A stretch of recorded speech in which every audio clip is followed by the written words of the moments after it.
Hello dear friends, subscribers and guests of my channel. In this video I want to show and tell you how to check junk messages on a phone.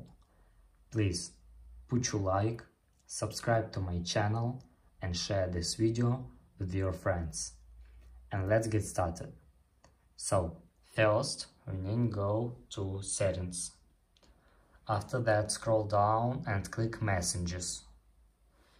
And after that you must scroll very down and turn on this filter unknown senders setting. Click here, go back, go to messages, and here you can click unknown senders.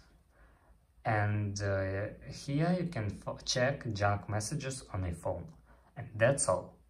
If you enjoyed this video and found it helpful, please put your like, subscribe to my channel and share this video with your friends. Bye bye everyone, see you later.